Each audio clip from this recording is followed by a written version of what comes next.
Hello, everyone. Welcome back. Tonight's story is meant to be listened to with the lights off, maybe with some rain in the background, and your eyes slowly closing as the story unfolds. If you enjoy falling asleep to stories like this, make sure to like the video and subscribe. It really helps the channel grow, and I've got plenty more stories just like this on the way.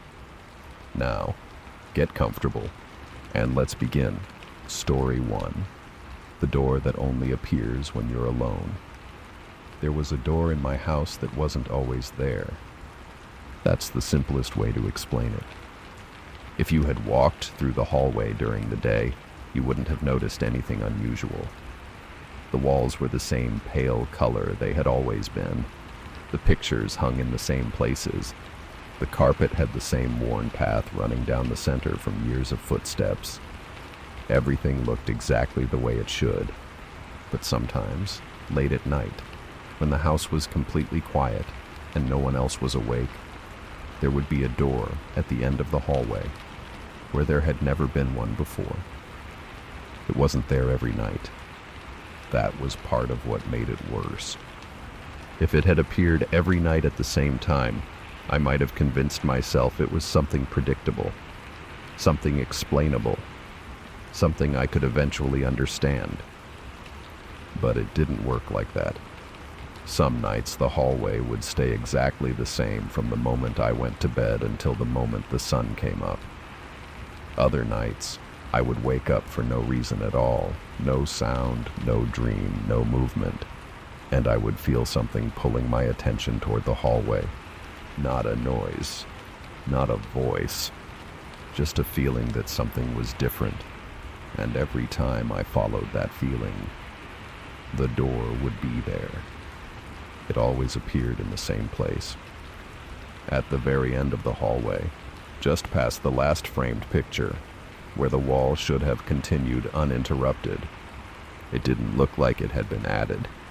It didn't look out of place. That was the unsettling part. It looked like it had always been there. The wood matched the trim along the baseboards perfectly. The color was identical. The handle was a simple brass knob, slightly worn, like it had been used for years. Even the faint scuff marks near the bottom edge of the door looked natural, like someone had brushed against it 1,000 times before. If you hadn't known the hallway as well as I did, you would have assumed the door belonged there. But I knew it didn't. And every time it appeared, I could feel that in a way that was impossible to ignore. The first time I saw it, I thought I was still dreaming. I had woken up suddenly, the way people do when something pulls them out of sleep without warning. The room was dark, but not completely. A faint blue glow from the window gave just enough light to make out shapes. For a few seconds, I stayed in bed, staring at the ceiling, waiting for my mind to settle. There was nothing unusual about the room, nothing out of place, just the quiet, familiar stillness of the house at night. Then I noticed the hallway. The bedroom door was slightly open, just the way I had left it. Through the gap, I could see part of the hallway stretching out into the darkness. And at the end of it, there was a door. At first, I didn't react. My brain didn't register it as something impossible. It just accepted it the way it accepts everything in a dream. A detail, a background element, something that doesn't need to be questioned. But the longer I stared at it, the more something felt wrong. I knew that wall. I had walked past it every day. There was no door there. I sat up slowly in bed. The movement felt louder than it should have, like the sound carried farther in the quiet than normal. I waited for a moment, listening, half expecting something to respond to the noise. Nothing did. The house remained completely still. I swung my feet over the edge of the bed and stood up. The floor felt cold, colder than it usually did at night. I took a few slow steps toward the bedroom door and pushed it open just enough to see the hallway more clearly. The door at the end was still there. It hadn't moved. It hadn't changed. It just stood there, closed, silent, as if it had always been part of the house. I remember thinking very clearly that I should go back to bed, that whatever I was seeing didn't matter, that it would be gone in the morning, that it wasn't worth thinking about. But there was something about it that made that impossible. It wasn't curiosity exactly. It felt more like recognition, like seeing something you weren't supposed to remember, but somehow did. I stepped into the hallway. Each step felt slower than the last. The air felt heavier the farther I went. Not thick, not hard to breathe. Just weighted, like the space itself was pressing gently against me. I stopped halfway down the hall. From there, I could see the door clearly. It looked completely normal. There was nothing about it that suggested anything strange. No markings, no light underneath, no sound coming from the other side. Just a door, closed, waiting. I stood there for a long time, trying to convince myself to turn around, trying to convince myself that nothing good could come from walking any closer. But the longer I stood there, the stronger the feeling became. Not that I should open it, not yet, just that I should keep moving forward. So I did. I walked the rest of the way down the hallway until I was standing directly in front of it. Up close, it looked even more real. The wood grain was visible beneath the surface. The brass handle reflected the faint light from the window behind me. There were small imperfections along the edge of the frame, tiny details that made it feel like it belonged. I reached out slowly and placed my hand on the handle. It was cold. Colder than the floor. Colder than the air. The kind of cold that doesn't feel natural, like it doesn't come from temperature but from something else entirely. I didn't turn it. I just stood there, holding it, feeling the weight of it in my hand. And then, very quietly, I heard something from the other side. It wasn't a voice, it wasn't a clear sound. It was more like movement, a faint shift, as if something had adjusted its position just beyond the door. I froze. Every instinct I had told me to let go, to step back, to go back to my room and forget I had ever seen it. But I didn't move. I kept my hand on the handle, barely breathing, listening. The sound didn't come again. The silence that followed felt deeper than before. Heavier, like the house itself was waiting. After a few seconds, or maybe longer, I slowly removed my hand from the knob.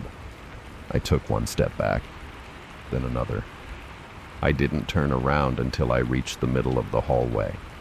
And when I finally looked back, the door was gone. The wall was exactly the way it had always been, flat, empty, unbroken, as if nothing had ever been there at all. I didn't sleep after that. I went back into my room, closed the door, and sat on the edge of the bed, staring at the wall like if I stopped looking at the hallway, it would stop existing. Every sound felt louder than it should have, the house settling, the faint hum of something electrical in the walls, the slow ticking of a clock somewhere I couldn't quite place. None of it had changed, but all of it felt wrong now, like I had noticed something I wasn't supposed to notice, and the rest of the house knew it. When morning came, everything looked normal again. The hallway was just a hallway. The wall at the end was solid and uninterrupted, exactly the way it had always been. I stood there for a long time, staring at it, half expecting something to shift, for the outline of the door to reveal itself if I looked closely enough. But there was nothing, just paint and plaster, and the faint shadow where the light from the window fell unevenly across it. I told myself it had been a dream. That was the easiest explanation. That was the only explanation that didn't lead somewhere I didn't want to go. And for most of the day, I almost believed it. But that night, I woke up again. No noise, no reason, just the same quiet pull of awareness. like something had gently tapped on the inside of my thoughts. My eyes opened, and before I even turned my head, I knew. I knew it would be there. I sat up slowly, already feeling that same weight in the air, that same subtle pressure that made the space around me feel different from the rest of the world. The hallway was visible through the slightly open door, just like before, and at the end of it, the door had returned. This time I didn't hesitate as long. That might have been the worst part of it all. The second time, it didn't feel impossible anymore. It felt expected. I got out of bed, the cold floor greeting my feet again, and stepped into the hallway without trying to convince myself to go back.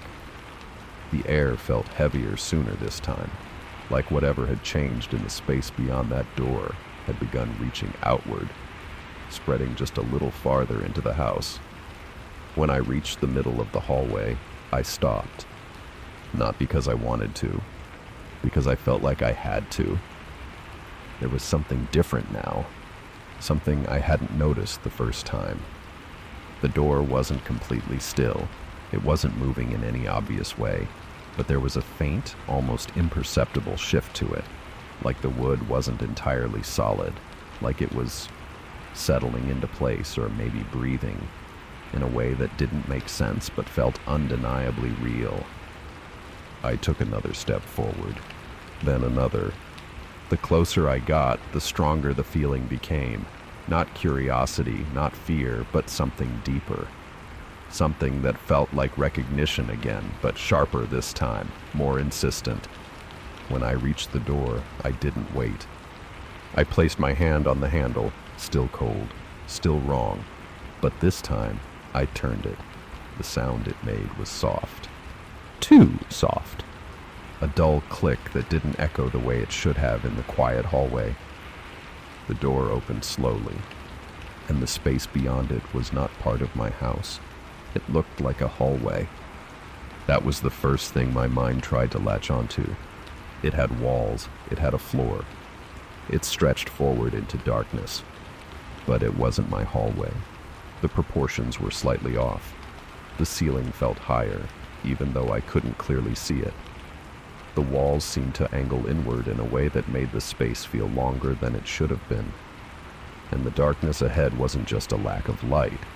It felt like something that occupied the space itself, something that waited just beyond where I could see. I stood there in the doorway, not stepping in, not stepping back, just looking. The air on the other side felt colder, but not in a way that touched my skin. It was deeper than that, like the cold existed somewhere beneath the surface of everything. For a moment, nothing happened. Then, from somewhere farther down that impossible hallway, I heard it. Footsteps, slow, even, coming toward me. I didn't see anything. The darkness didn't shift, but the sound was unmistakable. Step, pause, step, pause. Something was walking toward the door, toward me. My hand tightened on the edge of the door, and for the first time, the fear fully settled in. Not the kind that makes you jump or panic, but the kind that roots itself in your chest and spreads outward, quiet and certain. I didn't need to see what was coming. I knew I shouldn't. I pushed the door shut, not fast, not slamming, just enough to close it between me and whatever was moving on the other side. The footsteps didn't stop. Even with the door closed, I could still hear them. Closer now, closer than they should have been. I stepped back. The handle in my hand felt colder than before, like something on the other side had reached it at the same time I let go. The footsteps stopped, right behind the door. Silence filled the hallway again. But it wasn't empty silence. It felt occupied, like something was standing there, just inches away, separated from me by a thin piece of wood that suddenly felt far less solid than it had moments before. I didn't wait to find out what would happen next. I turned and walked back to my room, forcing myself not to run, not to look back, not to react to the overwhelming feeling that something was now aware of me in a way it hadn't been before. When I reached my room, I closed the door and locked it. I didn't know why. It didn't feel like a lock would matter, but it was something small and useless that made the situation feel slightly more controlled. I sat on the bed again, just like the night before, but this time I didn't stare at the wall. I stared at the door, waiting, listening. The house stayed quiet. No footsteps, no movement, no sound at all, and eventually, without realizing it, I fell asleep sitting up. When I woke up, it was morning again. The hallway was normal. The wall was solid. The door was gone. But something had changed. It wasn't the house. It was me. The rest of the day felt wrong in a way I couldn't ignore anymore. Not in obvious ways, not in things I could point to, but in the spaces between moments. Conversations felt slightly off, like there were pauses where there shouldn't have been. Sound seemed delayed by a fraction of a second. Even my own reflection felt unfamiliar when I passed by a mirror, like I was looking at something that was trying to match me instead of being me. That night, I told myself I wouldn't go into the hallway. No matter what happened, no matter what I felt, I would stay in my room. I would ignore it. I would let it be whatever it was without giving it any more attention. That lasted until 2:17. I woke up again, the same pull. Stronger now, more insistent. I lay there, staring at the ceiling, trying to fight it. Trying to convince myself that nothing would happen if I didn't look. But the feeling didn't fade. It grew. Not louder, not sharper, just heavier. Like something was waiting for me to notice it. Waiting for me to acknowledge it. And eventually, without fully deciding to, I turned my head toward the door. The hallway was visible, and when the door was there again. But this time, it was already open, not wide, just enough to show the darkness beyond. I didn't move right away. Something about that small difference made everything feel worse. Before, I had been the one to open it. Before, I had made the choice. Now, it had been opened for me. I got out of bed slowly. Each step toward the hallway felt heavier than the last, like the air itself was resisting me now, or maybe pulling me forward at the same time. When I reached the doorway of my room, I stopped. The open door at the end of the hall felt different from before. The darkness beyond it wasn't still. It shifted, not in shapes, not in forms, but in presence. Like something inside it had moved closer to the threshold. I took a step into the hallway. The floor creaked beneath me, and from the other side of that open door, something responded. Not a sound, not a movement I could see, but a change, like attention, like whatever was there had just realized I was there too. I didn't think anymore. I walked forward, not slowly this time, not hesitantly, just forward, until I was standing in front of the open doorway again. The darkness beyond felt closer than before, thicker, more complete, and then I heard it again, the footsteps. But this time they weren't coming toward me. They were already there, just beyond the threshold, waiting. And for the first time, I understood something that I hadn't before. It wasn't coming to me. It had been waiting for me to come to it. I stood there for a long moment, staring into the darkness, feeling that same recognition from before. But now it was clearer, stronger, like remembering something I had never learned. Slowly, without thinking, I stepped forward and crossed the threshold. The moment I did, the air changed completely. The house disappeared behind me, not physically, but in feeling. It was still there if I turned around, I knew that.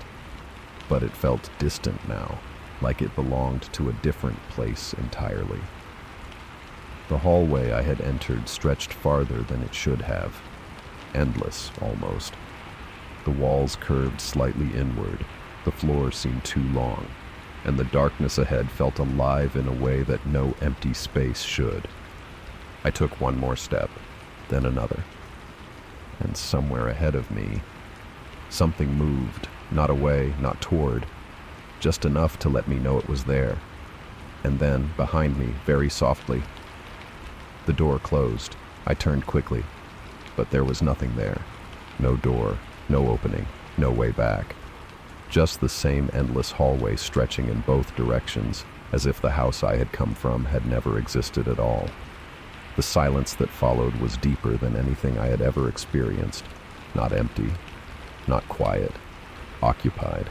And slowly, from somewhere just ahead, the footsteps started again, but this time, they were matching mine, step for step, perfectly in sync, and I realized I wasn't following them anymore. They were following me. Story 2. It only moves when you're not looking. The summer I stayed in California, the house on Alder Street looked so ordinary that I almost laughed the first time someone warned me about it. There was nothing cinematic about the place. No sagging porch, no dead trees clawing at the roof, no broken windows, no dark stain on the siding, no permanent flock of crows lifting off the lawn every time the wind changed. It was just a narrow, sun-faded house at the end of a quiet residential street where the sidewalks were cracked from roots and the mailboxes leaned a little from age. The front yard was mostly dry grass, cut short but never truly green, and there was a lemon tree near the fence that dropped fruit faster than anyone bothered to pick it up. In the mornings, the street smelled like warm asphalt and cut sprinklers. By afternoon, it smelled like dust and eucalyptus. At night, with windows open all up and down the block, you could hear televisions, screen doors, far-off traffic, and people laughing in backyards they couldn't afford to landscape properly. The whole neighborhood felt lived in, tired and familiar in a way that made the idea of a ghost seem childish before it even formed. I was there because my aunt had gone north for the summer to stay with her sister after a surgery, and she didn't want the house sitting empty. She asked if I could stay there for a while, keep an eye on the place, water the plants, bring in the mail, and make sure no one broke in, while the street baked under the same endless, bright sky day after day. I said yes because I didn't have much else going on, and because the thought of spending a summer in California sounded better in conversation than it turned out to feel in practice. It was a small inland town, not the kind of California people imagine. No ocean breeze, no glamorous hills, no palm-lined boulevards with convertibles crawling past. This was a place of low stucco buildings, chain-link fences, old ranch houses, and heat that settled in early and stayed late. The house itself was cooler than outside if you kept the blinds drawn, but not by much, and most days moved the same way. I woke up late, made coffee, checked the mail, watered the front plants, drove to the grocery store if I had to, and spent the rest of the time trying not to notice how slowly afternoons passed when you had nowhere particular to be. The first person who made me uneasy about the house was a woman named Mrs. Alvarez from across the street. She had lived there long enough to speak about the block the way older people speak about weather, with the certainty that it was a thing too large and too repetitive to ever really change. She wore house dresses in faded colors, trimmed her rose bushes with kitchen scissors, and seemed to know not only who lived in every house on the street, but who had lived in them 20 years earlier, who got divorced, who drank, whose son had once been arrested, whose dog had bitten a meter reader, and who still left a key under the same fake rock despite 3 burglaries. She came over the second day I was there with zucchini bread wrapped in foil and stood in the doorway longer than the situation required, looking past me into the house as though checking whether anything had moved since the last time she'd been invited in. She asked if I was sleeping all right. I said yes. She asked if the back door still stuck in the frame. I said I hadn't noticed. She nodded and shifted the foil package in her hands. Then, in a voice casual enough to seem accidental, she said that if I ever heard someone walking around after I'd gone to bed, I should make sure the sound was coming from outside before I got up to investigate. I thought she was joking in that dry way some older people use to test whether you're paying attention. But she wasn't smiling. When I asked what she meant, she said, "Nothing dramatic. Old houses sound occupied even when they aren't," and then left before I could ask anything else. For a while, that was all it was. One strange sentence attached to an otherwise forgettable morning. The house gave me no reason to think anything was wrong. It had the usual sounds houses make when they've been standing for decades. Pipes knocked softly if I ran the water too long. The refrigerator buzzed in irregular little cycles. The hallway floor had two spots that creaked every time you crossed them. The screen door slapped hard if you let go of it too quickly. In daylight, every room felt smaller and less mysterious than it had seemed during the walkthrough my aunt had given me before she left. The front room held mismatched furniture she had owned for years, a bookshelf bowed under paperbacks, and a standing lamp with a crooked shade. The kitchen was narrow and cluttered with magnets, old coupons, and a wall clock that was always 3 minutes slow. There were 2 bedrooms, one spare room my aunt used for storage, and a bathroom with pale blue tile that made everything look colder in the mirror than it really was. If there was anything strange about the place, it lived too quietly at first to be called strange.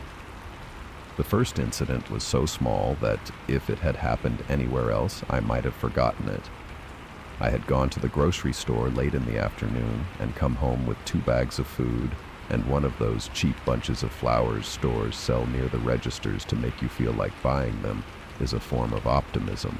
I brought everything inside through the front door, set the bags on the kitchen counter, and went back out to grab a case of water from the car.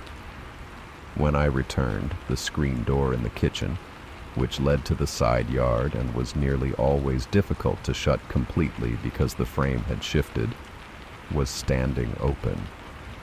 Not wide open, just enough that the mesh caught the light and the edge of it tapped softly against the jamb when the air moved. I knew I had closed it earlier because I remembered shouldering it twice to make it latch. I stood there for a second with the water on my hip, looking at it, trying to reconstruct my own movements. Maybe I had gone out through the kitchen instead of the front and forgotten. Maybe I had failed to shut it all the way. Maybe it had bounced open on its own. Each explanation worked well enough to keep me from worrying. I closed it again, harder this time, and went on putting groceries away.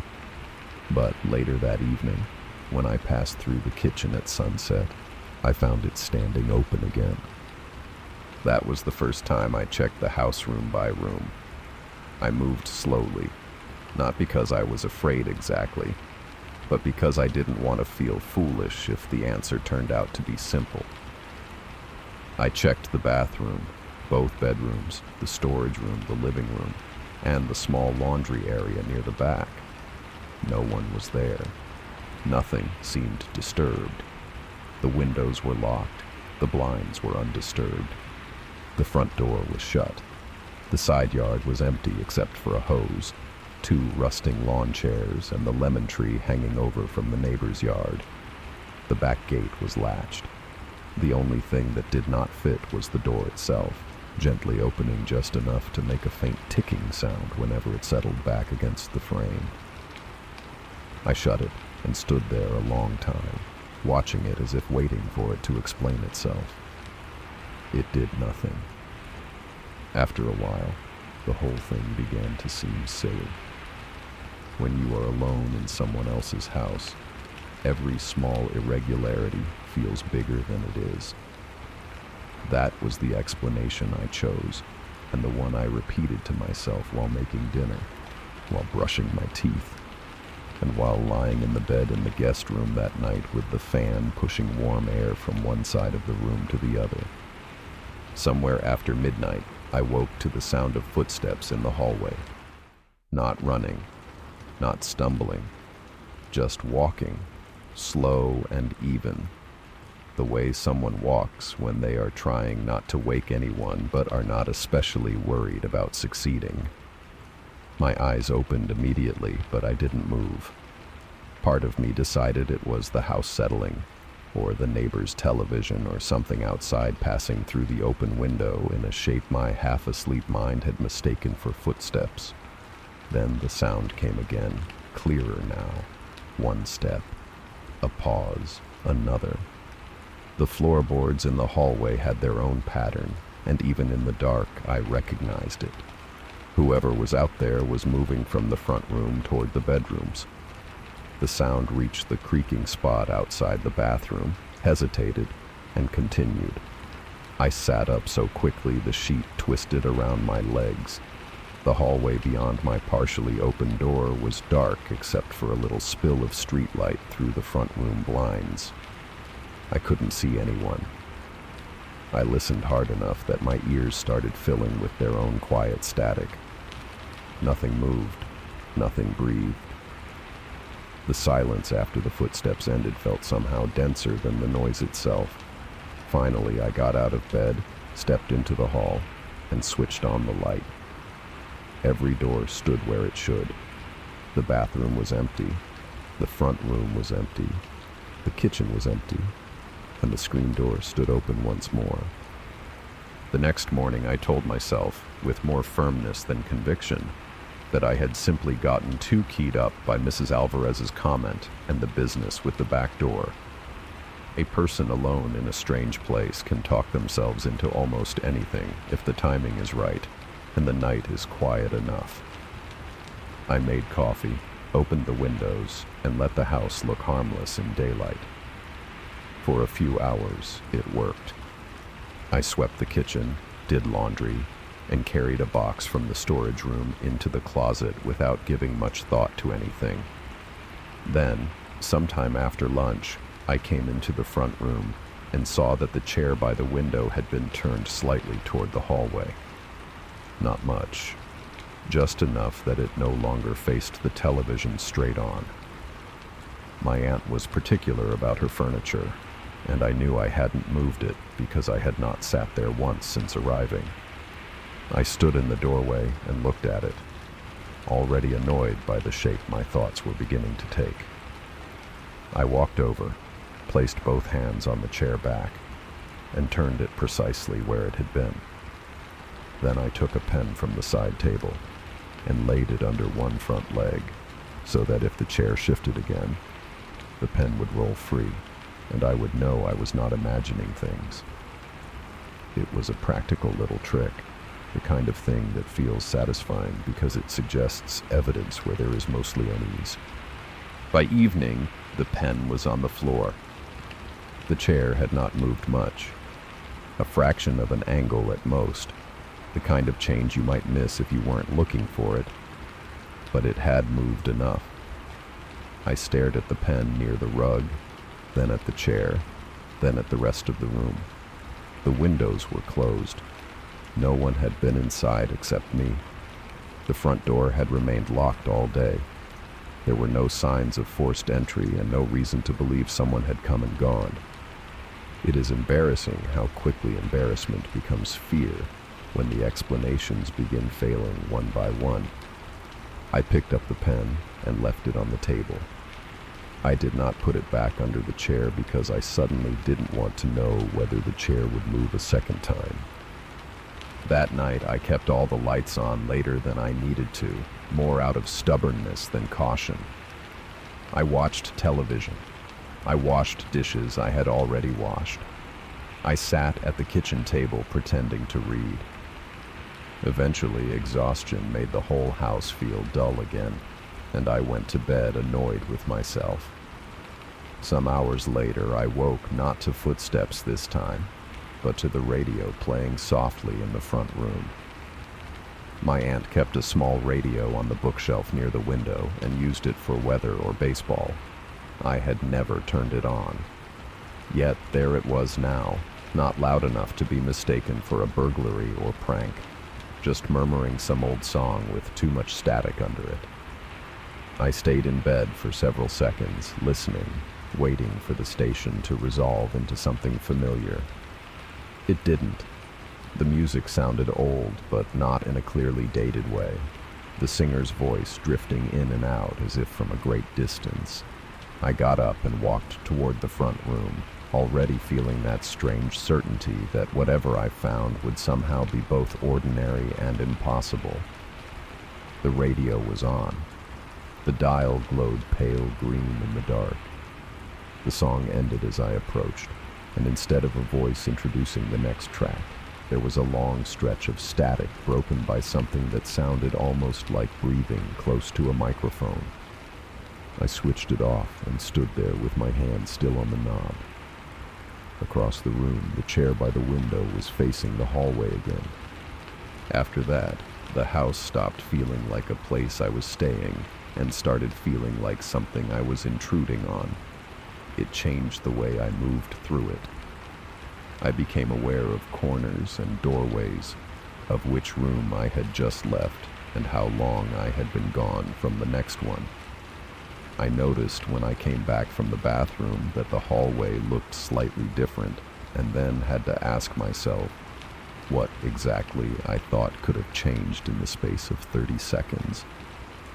I found myself glancing behind me, not because I had seen anything, but because I had begun to expect the suggestion of something, some small rearrangement of the room the second I looked away.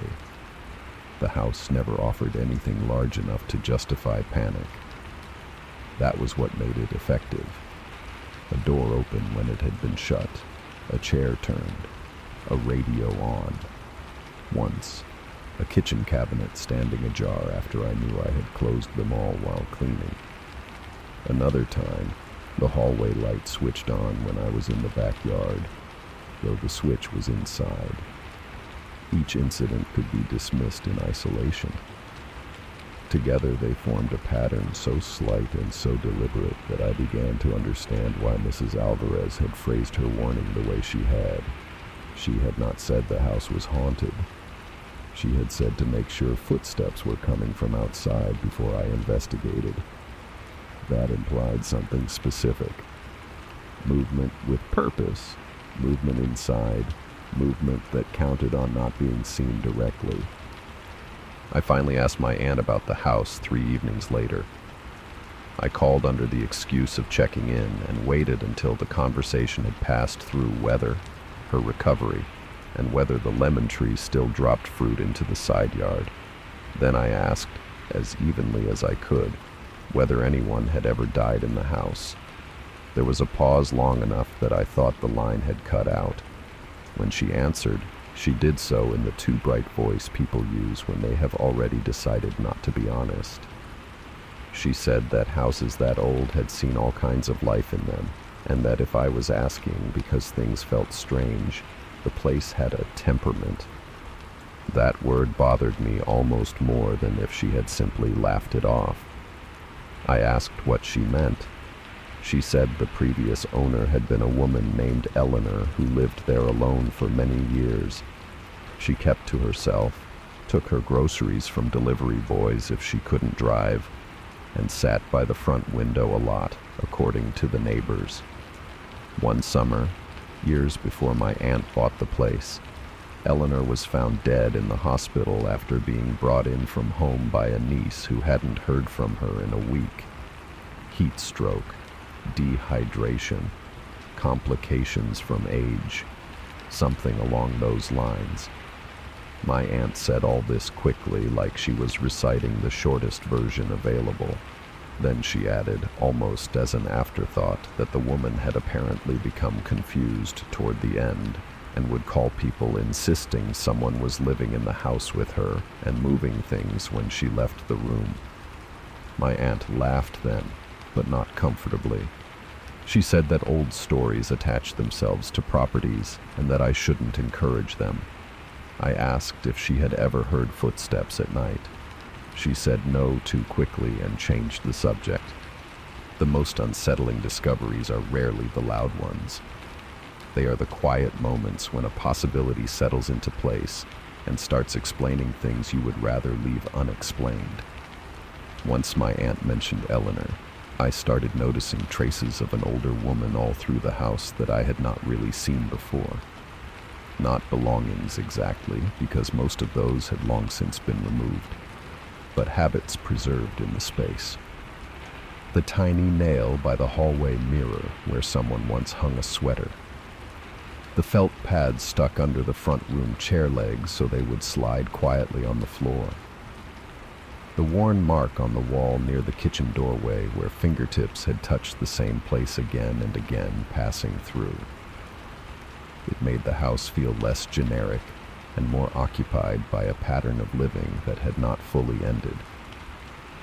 I found myself imagining Eleanor moving through it in slow repetitions, turning on the radio in the evening, adjusting the chair to face the hall, checking the back door twice before bed. The imagination alone might have been enough to make me uneasy. But then the house began doing something new. I noticed it first in mirrors and window reflections. Not a face, not an apparition in the dramatic sense, but a sense of altered occupancy behind me. If I looked into the darkened microwave door while making coffee before sunrise, there seemed to be a second depth to the kitchen, as though the room extended slightly farther than it should. In the hallway mirror, if I passed quickly enough, I sometimes had the impression that someone had just moved out of frame a fraction too late. Once, standing at the sink after sunset, I saw in the black glass over the yard the unmistakable outline of a figure in the doorway behind me. I turned at once. The doorway was empty. When I looked back at the window, there was only my own reflection and the faint print of my hand on the glass. Each time it happened, the same maddening pattern followed. The impression of presence when I was not looking directly, and nothing at all the instant I turned my full attention toward it. That, more than anything else, convinced me the thing in the house, or whatever language one wants to use when plain language starts failing, did not want to be seen, or could not be seen directly. It existed in transitions, in the fraction between glances and reflections, peripheral glimpses, the afterimage of a room just abandoned by a movement too small to prove. Mrs. Alvarez confirmed more than she intended to one morning when I caught her watering the roses. I asked her, bluntly this time, whether Eleanor had seen someone in the house or had been seeing things in general. She stood there with the hose in her hand, letting water spill darkly into the dirt while she considered how much to tell me. Then she said Eleanor used to complain not about a stranger exactly, but about someone behind her, not following her from room to room, not watching from corners like in cheap stories, but always arriving just after she left a space. If Eleanor stood in the kitchen and turned to the hallway, she felt sure someone had entered the kitchen the moment she turned away from it. If she sat in the front room, she became convinced someone had just crossed the hall behind her when she looked to the television. It bothered her most near the end, Mrs. Alvarez said, because she came to believe the thing was learning the house from her movements. I asked why no one had done anything. Mrs. Alvarez looked at me with irritation that seemed at least partly defensive. She said people had tried. They checked on her. They called the niece. They chalked it up to the heat and loneliness and age because those are the explanations people reach for when the alternatives are embarrassing. Then she said, quieter, that after Eleanor died, several neighbors complained for a while that their radios came on late at night with no one near them. That stopped, she said, or people stopped admitting it. Before I could ask more, she shut off the hose and went inside. That afternoon, I searched the hall closet and found, buried behind rolled-up wrapping paper and an old box fan, a cardboard file box my aunt must have forgotten or chosen not to mention. Inside were utility bills, owner's manuals, yellowing receipts, and a small stack of personal papers that must have belonged to Eleanor. Most were mundane: appointment cards, church bulletins, a grocery list with handwriting that slanted sharply right. At the bottom of the stack was a spiral notebook with several pages torn out and the rest filled in unevenly, as if written by someone whose hand had grown unsteady, but whose thoughts had not. The first half contained ordinary entries about forgetting errands and who had called. The later pages were harder to read because the writing pressed deeper and wandered closer to the margins. At first, the notes were simple observations. Chair turned again, radio on after supper, back door open though I shut it. Then they sharpened into attempts at explanation. It does not move while I look. It waits for me to leave the room. I hear it when I return, not when I am there. Near the end, the tone changed from frustration to something like strategy. Must stand in doorway longer, must turn quickly, must not let it cross hall. One line had been written twice and underlined until the paper nearly tore. It gets closer by using my routine. I sat on the floor of the closet reading those pages while the afternoon light shifted through the blinds and felt with growing certainty that I had stepped into a pattern already underway long before me. That night I decided to test the notebook's claim. If the thing only moved when unobserved, then perhaps the house would reveal more if I forced myself not to participate automatically. So I chose the front room because it connected to both the hallway and the kitchen, and dragged a dining chair into the center of the doorway between them. I turned on every light in sight. I placed the radio on the coffee table and aimed the front room chair directly at the hall. Then I sat facing the open space and waited. At first it felt absurd. The house looked ordinary under full light, stripped of suggestion. The walls were just walls. The hallway was just a hallway. 30 minutes passed, then 40. Nothing moved. I felt relief first, then boredom, then a kind of ashamed triumph, as if I had solved the whole thing by simply refusing to dramatize it. Then I made the mistake of laughing quietly to myself and glancing down at the notebook in my lap. When I looked back up, the hallway light was off. I had not heard a switch. I had not heard a step. The front room remained bright, but the hallway beyond the doorway was now dim, shadowed, suddenly deeper than before. I stared at it, pulse beginning to climb. At the far end, just near the bathroom door, something had altered. Not a figure, not quite. More like the absence around a figure, a vertical shape that the darkness seemed to gather around too neatly to be random. I held my breath and stared directly at it. It did not move. After nearly a minute, my eyes started to ache. I blinked once. When they opened, the shape was gone, and the front room chair had turned 3 inches to the left. From then on, fear stopped being hypothetical. The house had responded. It had done so in a way so precise and so slight that it felt personal. I slept badly and in fragments. Several times I woke thinking I had heard movement just outside the room, only to sit upright in perfect silence with my heartbeat loud in my ears. Once I opened the bedroom door after one of those false awakenings and found the hall empty except for the bathroom light, which was on, even though I was sure I had switched it off before bed. Another time I found the radio set to a different station than the one I had left it on, though it was not playing. The chair by the window had become almost unbearable to look at because I never remembered to note exactly where it faced before I left the room, and therefore never knew whether it had moved or whether I was trying to create certainty from a vague angle. The worst part, though, was the sense of proximity. It had begun far off, indoors and reflections and noises at the edge of the house. Now it felt as though whatever was there had narrowed its attention. I noticed it most in transitional moments. If I stepped from the kitchen into the hall, There would be a brief instant in which I felt sure someone had just passed behind me through the kitchen doorway. If I left the bathroom, I had the distinct sensation that the air in the small room had shifted at my back the second I crossed the threshold. The house no longer felt generally haunted. It felt specifically inhabited in relation to me. I stopped inviting people over, which made the days both simpler and worse. Simpler because I did not have to decide how much to say. Worse because solitude gave the house more room to operate. On the one occasion, a friend from out of town came by with takeout. Nothing happened at all.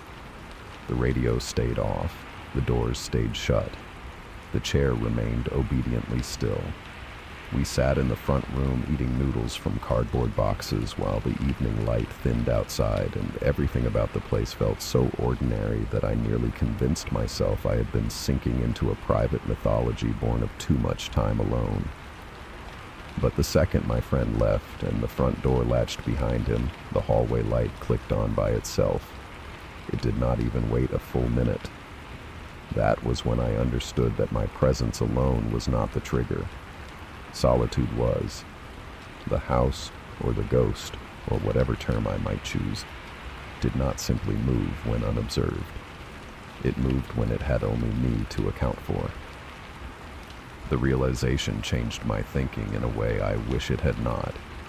Up to then, part of me still imagined Eleanor as a lonely old woman whose fears had grown sharp around the edges because no one took them seriously. Her notebook made that harder to maintain, but not impossible. The moment the house waited until my friend left, a new possibility settled in, that whatever had attached itself to Eleanor had not remained only as an echo of her. Or, if it had begun as her, it had changed in the years since. I spent the next morning at the library because it was cooler there, but really I went because public buildings make the mind feel less fragile. Using the local paper archive, I found the short article about Eleanor's death. It was as bare as such items always are. Local woman hospitalized after welfare check, later dies of complications.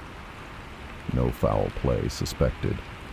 A niece had not heard from her and called neighbors who found the front door unlocked and the woman disoriented, but alive. One paragraph lower, almost unrelated, was a mention that responders reported the home, apparently in order, with no sign of intruders. I don't know why that line affected me so strongly. Maybe because it answered a question I had not realized I was holding. People had looked. They had found the place ordinary. Whatever had frightened Eleanor enough to fill pages with it had left no mark visible to anyone arriving in daylight. A week into all this, the first nearly undeniable sighting occurred. I was in the kitchen at dusk, rinsing a plate, when I saw in the reflection of the darkened window over the sink a woman sitting in the front room chair. I did not turn immediately. Every previous experience had taught me that the direct gaze erased it. So instead, I kept my eyes on the reflected room. The figure was not sharp enough for details, but it was clearly human and female in outline, her back straight, her head slightly bowed as if listening. The chair faced the hallway. Her hands were folded in her lap. She wore something pale, maybe a dress or blouse, and the light from the standing lamp passed through the edges of her shape as though she were made partly of dust or weak smoke. I stopped breathing. The plate slipped in my hands and struck the sink with a loud, hard crack. In the reflection, the woman did not startle. She lifted her head slowly, then, very deliberately, she turned it a few degrees toward the kitchen. Not enough to look at me, but enough to let me know she had heard. I spun around. The front room was empty. The chair still faced the hall. The lamp glowed beside it. Nothing moved. Yet when I stepped closer, the cushion on the chair bore a shallow impression, as though someone had risen from it only a second before. From that point, I began making notes of my own, partly because Eleanor's notebook had convinced me that details matter when memory starts eroding under fear, and partly because writing gave the events edges. An unexplained thing becomes slightly less fluid once it is trapped in language. I wrote down times, positions of doors, the angle of the chair, which stations the radio switched to, whether footsteps were heard before or after lights changed. Patterns emerged slowly. Activity increased after dark, but not necessarily at the same hour.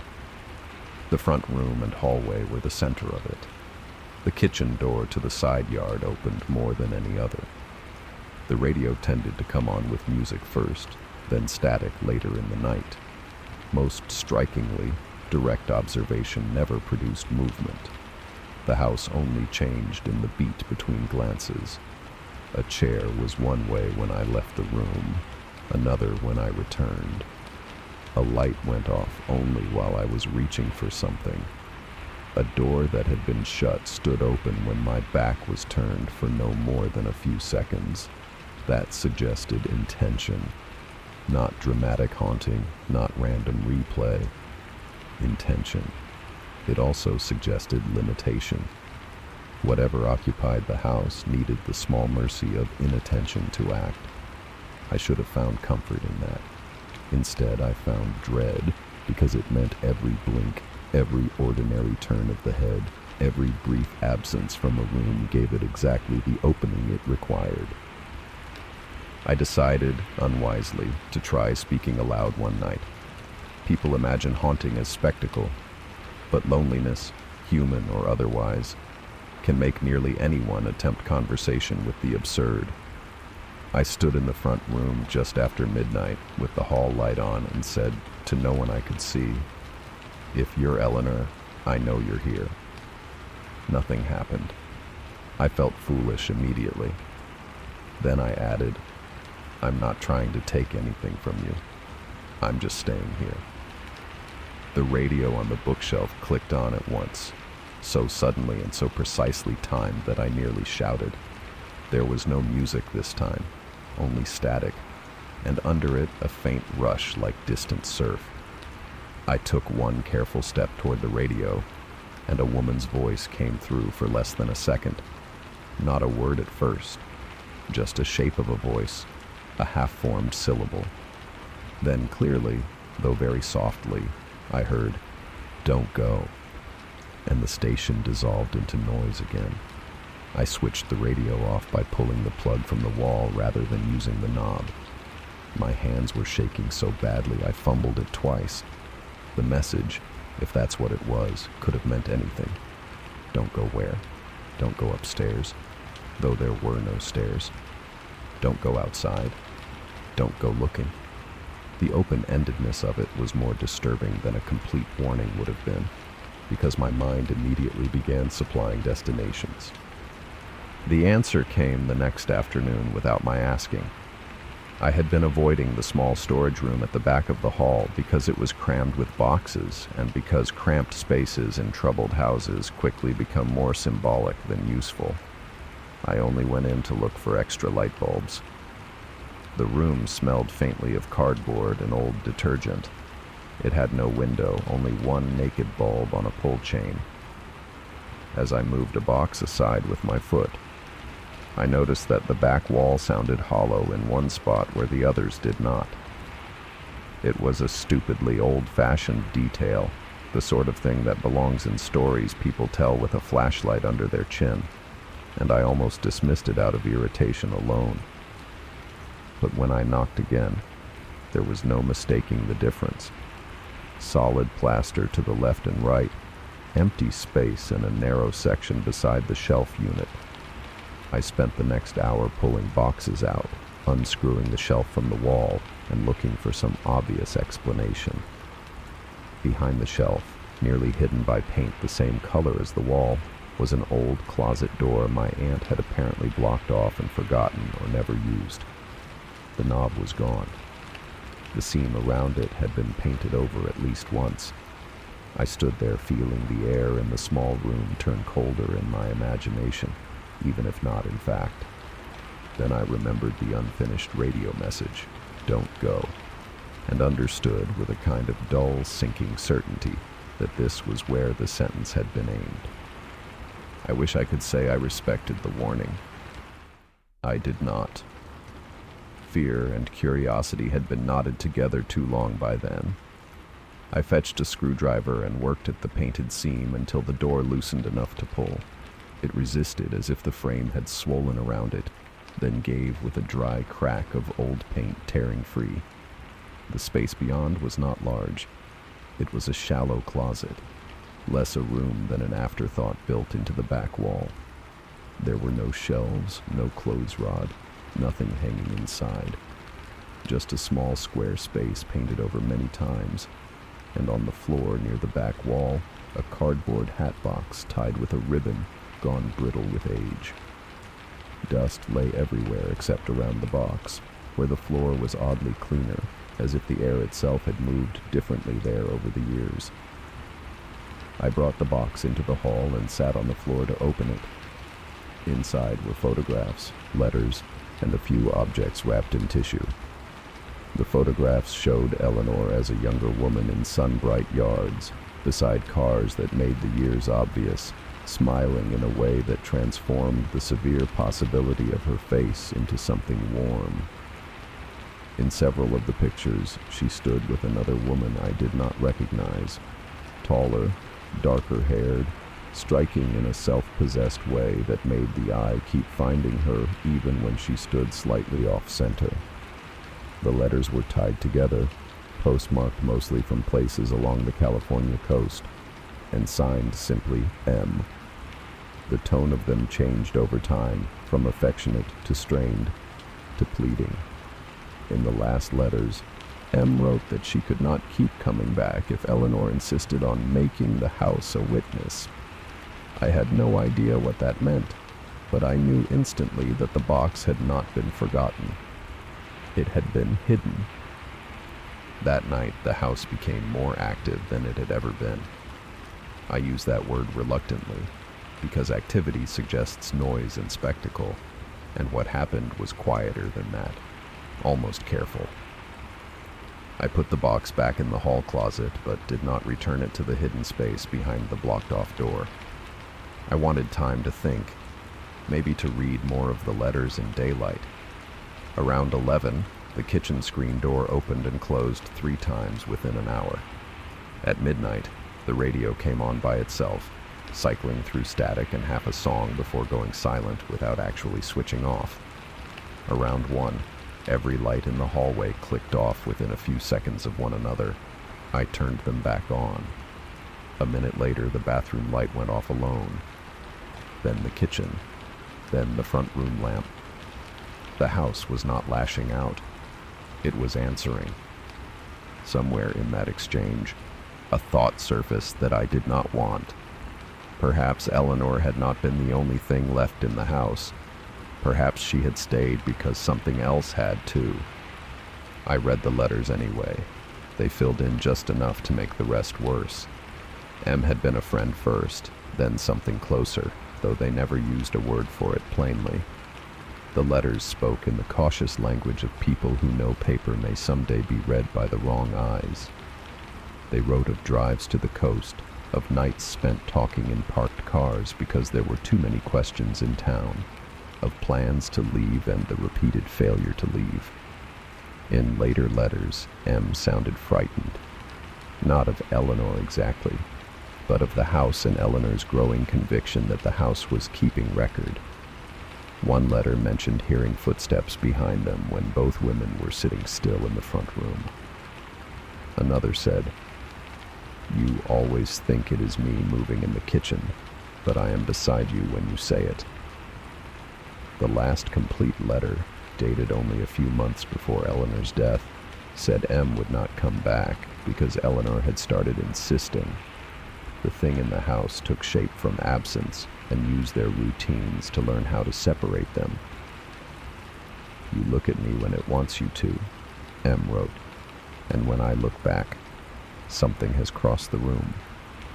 The sentence made me put the letter down. It felt too close to Eleanor's notebook, too exact in its fear. After that, sleep became almost impossible. I do not mean in the dramatic sense of pacing the floors all night. I mean that every time I drifted, the smallest house sound sharpened into significance and brought me back. Once, near dawn, I woke with absolute certainty that someone had stood just inside my bedroom door a moment before. The certainty was so complete that I spoke aloud into the dark before I knew what I was doing. No answer came. The room remained empty. Yet the sense of having just missed a presence lingered so strongly that I could not get up for several minutes.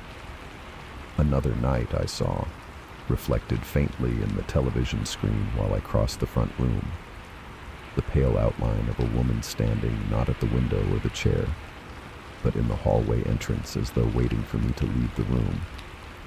When I turned, no one stood there. But behind me, soft as a dress brushing would, something crossed the floor near the bookshelf. It had learned my movements the way Eleanor feared it would. Or perhaps I had simply become legible to it. The unsettling ending of all this did not arrive with a scream or revelation. It came as most unbearable things do, quietly, by degrees, until one ordinary moment tipped backward and showed how far it had all already gone. I had decided finally to leave the house for a few nights and stay at a motel near the highway until my aunt returned or I could think clearly again. I packed a duffel bag in the late afternoon, telling myself I was being practical. It was still summer. The neighborhood children were still riding bikes in circles before dinner. A dog was barking 2 houses down. Someone had music on in a garage. The world outside remained offensively normal. I set the bag by the front door and went room to room checking windows. When I passed the hallway mirror, I saw behind me not one figure but 2. The pale seated shape of a woman in the front room chair, and farther back in the darkness of the hall, a second taller shape standing just behind where I had been a second earlier. I turned so fast my shoulder struck the wall. The front room was empty except for the chair. The hall was empty except for shadow. Yet from the storage room came the unmistakable sound of paper sliding against cardboard. I should have left then. Instead, I went to the closet, opened the blocked-off little space, and found the hat box sitting in the center of the floor with all the letters removed and spread around it in a neat circle. One page had been placed on top of the box lid. Not one of M's letters. Not from Eleanor's notebook.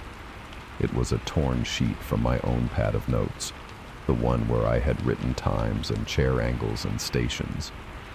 On it, in handwriting that was not mine and not Eleanor's, were 6 words. "It is behind you when you leave." I did not turn around. That is the part I think about most. Not because it was brave.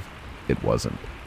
It was instinctive in the way closing your eyes when something comes toward your face is instinctive. Everything in me understood at once that turning around was exactly what whatever inhabited that house had been teaching me to do all summer. Look here so it can cross there. Listen there so it can arrive here. Fill the room you are in with your attention so the other room becomes usable. I stood frozen in the closet doorway, staring at those words, and felt the house settle around me into a silence so complete it seemed to cancel the neighborhood outside. Then, from the front room, very softly, the radio turned itself on. Through static and weak music, I heard a woman's voice, not scared now, not rushed, just exhausted, say, "Don't let it follow the shape of you." Then the station dropped into hiss. I left without turning around. I took the duffel, the car keys, and nothing else. I backed out of the house facing forward, refusing every instinct to look toward the hallway or the front room chair or the mirror near the door. I got into the car, locked it, and drove away while the street still held the ordinary light of late evening. At the corner, I made the mistake of glancing once into the rearview mirror. Through the front window of the house, behind the slats of the blinds, I could see the front room chair angled toward the hallway, and standing behind it, barely visible in the dim interior, was a woman in pale clothing with one hand lifted, not waving, not calling for help, just raised as if to stop me from making exactly the mistake I had already made by looking back. I stayed at the motel for 4 nights. During that time, nothing dramatic happened. No calls in the middle of the night. No radio turning on by itself in the room. No pale figures in mirrors. I almost began to believe distance had broken the pattern. Then, on the 5th night, while brushing my teeth, I caught in the bathroom mirror the brief impression of my motel room chair turned slightly toward the door, though I knew I had left it facing the desk. When I spun around, it was still facing the desk exactly as before. The next morning, my phone alarm went off to static instead of music. Later that afternoon, sitting in a diner off the highway, I looked down at the tabletop long enough to sign a receipt and looked up to find the waitress station radio already on, humming faintly with an old song before anyone nearby seemed aware it was playing. My aunt returned at the end of the month. I made an excuse about the motel, bad sleep, wanting air conditioning, needing to be closer to town, and she accepted it because acceptance is often what people choose when the alternative is opening the wrong conversation. She asked why the front room chair was turned toward the hallway. I told her I must have moved it and forgotten. She said the blocked-off closet had been open when she checked the storage room and asked if I'd been going through old things. I said I was looking for bulbs. We let those lies sit between us because they were practical. Before I left for good, I put Eleanor's notebook and M's letters back in the hat box and returned the box to the hidden closet. I don't know whether that was respect, cowardice, or obedience. I have not gone back to Alder Street since. From what I hear, the house still stands, the lemon tree still drops fruit into the side yard, and the neighborhood continues being itself in all the boring ways that make hauntings so offensive. Sometimes I think Eleanor was still there trying, in whatever diminished way the dead can try, to keep something from finishing whatever it had begun with her. Sometimes I think she was no more able to leave than I was able to understand what exactly shared that house with her. And sometimes, when I leave one room and feel with impossible certainty that something has just entered it behind me, I think the warning in the radio was never about the house at all. Maybe the thing did not need the house. Maybe it only needed years of practice with a single person's habits until it learned the shape of absence itself. That is the ending I am left with, and it is not a satisfying one. Nothing was solved. Nothing was banished. I do not know whether Eleanor ever wanted the house to remember her, or whether the house merely learned her too well.